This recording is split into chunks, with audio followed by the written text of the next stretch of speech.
नमो बुद्धाय. बुद्ध आणि त्यांचा धम्म या ग्रंथाचे आपण वाचन पाहत आहोत. आज आपण पाहणार आहोत 2. भिक्खू आणि तपस्वी. भिक्खू म्हणजे तपस्वी काय?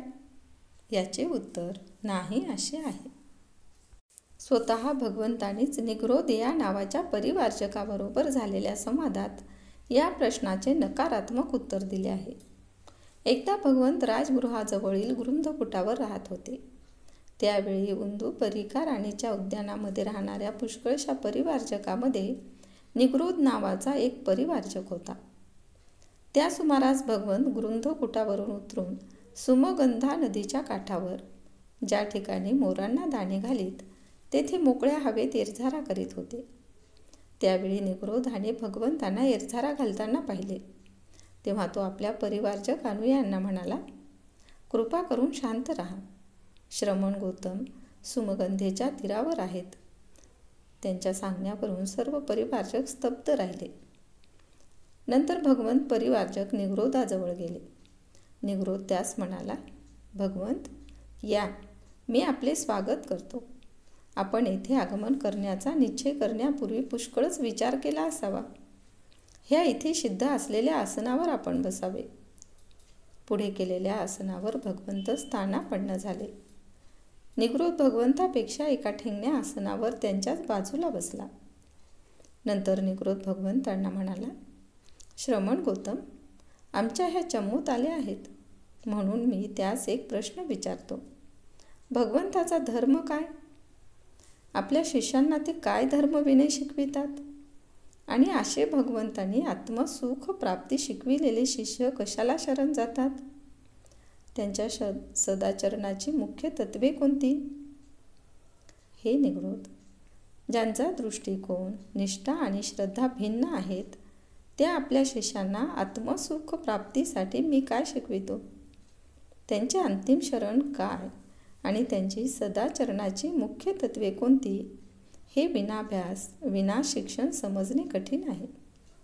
परंतु हे निग्रोध, तू आपल्या स्वतःच्या सिद्धांताविषयी आणि खडतर जीवननिष्ठेविषयी मला प्रश्न विचार.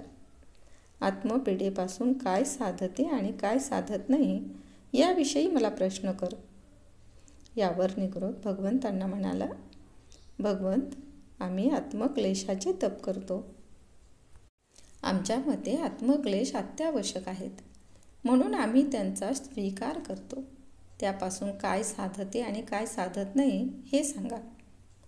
निग्रोध, कल्पना कर की एक परिवारजक वस्त्ररहित फिरतो आहे. त्याला काही विशिष्ट वाईट सवयी आहेत. तो आपले हात चाटतो. आपल्याकडे येणाऱ्यांना मान देत नाही. त्यांच्यासाठी मुद्दाम आणलेले किंवा तयार केलेले तो काहीच घेत नाही. आमंत्रणे स्वीकारित नाही.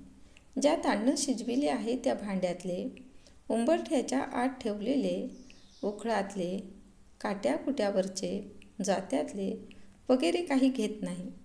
त्याप्रमाणेच एकत्र भोजन करीत असलेल्या 2 माणसांचे, गर्भवती स्त्रीचे, बाळंतणीजवळचे, संभुक्त स्त्रीजवळचे, दुष्काळातले, कुत्रा जवळ असला तर तेथले, ज्या ठिकाणी माशा फणफणत आहेत तिथले अन्न तो स्वीकारित नाही. मच्छ, मांस, तीव्र मादक पेय किंवा पेच घेत नाही असा तो परिवारजक असेल. तो कदाचित एकाच घरचे मागणारा, एकच घास खाणारा किंवा 2 घरी मागणारा, 2 घास खाणारा, 7 घरी मागणारा, 7 घास खाणारा असेल. तो 1, 2 अथवा 7 दाण्यांवर उपजीविका करीत असेल. तो प्रतिदिवशी एकदाच किंवा 2 दिवसातून एकदा किंवा 7 दिवसातून एकदा अन्नभक्षण करीत असेल. अशा रीतीने नियमाप्रमाणे अर्ध्या अर्ध्या महिन्याच्या अंतराने अन्न सेवन करण्याची त्याची पद्धत असेल.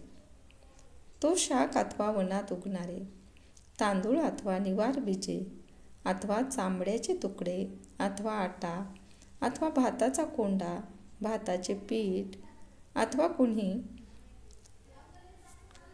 अथवा कणी अथवा तेलबीजे अथवा गवत अथवा गाईचे शेण अथवा रानातील वाऱ्याने पडलेली फळे, फुले खाऊन तो राहत असेल.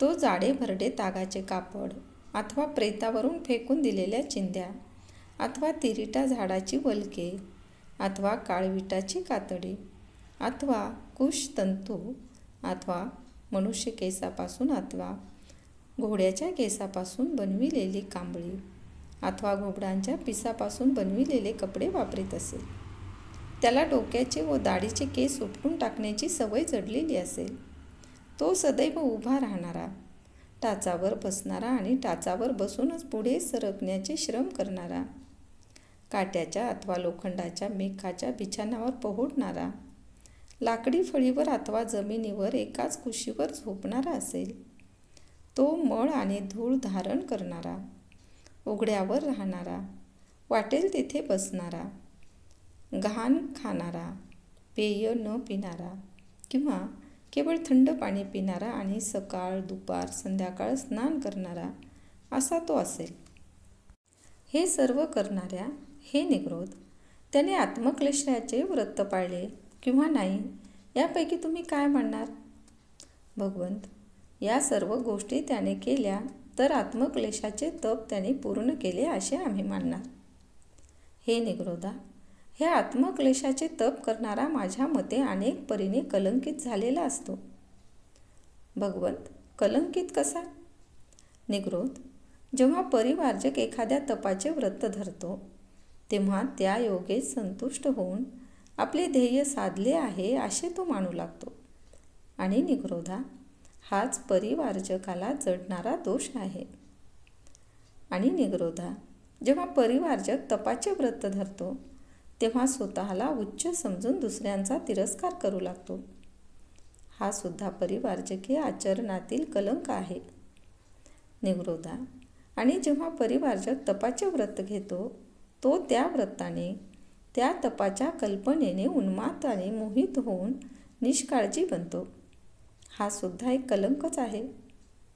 निग्रोधा, जेव्हा तपस्वी परिवार्जक तपाचे व्रत धरतो तेव्हा त्या योगाने त्याला देणग्या कीर्ती मिळते, लोकांचे लक्ष त्याच्याकडे लागते, तो आत्मसंतुष्ट होऊन आपले ध्येय मिळाले आहे असे मानू लागतो. हाही परिवार्जकातील कलंकच आहे. अशा देणग्या कीर्ती आणि लोकांची नजर आपल्याकडे ओढून घेतल्याने तो परिवार्जक स्वतःला मोठा समजून दुसऱ्याचा द्वेष करू लागतो. हा सुद्धा परिवार्जकाचा दोष आहे. आणि पुन्हा हे निग्रोध, दान देणग्या आणि कीर्ती मिळवल्यावर आणि लोकांचे लक्ष आपल्याकडे वेधून घेतल्यानंतर तो उन्मत्त बनून निष्काळजी होतो. हा सुद्धा तपस्व्यामधला कलंक होय. आणि पुन्हा हे निग्रोधा, जेव्हा तपस्वी आपल्या साधनेला प्रारंभ करतो किंवा जेव्हा एखादे व्रत स्वीकारतो तेव्हा अन्नात भेद करू लागतो. तो म्हणतो, हे मला योग्य आहे, ते मला योग्य नाही. त्याला जे अयोग्य वाटते त्याचा तो बुद्धिपुरस्सर निषेध करतो आणि ज्याला जे अन्न योग्य वाटते त्यासंबंधी त्याला लोभ वाटतो. त्याने तो मोहित होतो, त्याचीच तो हाव धरतो. ह्या प्रकारच्या अन्नात काही धोका नाही, हानिकारकता नाही असे तो मानून तो त्याचा उपभोग घेतो.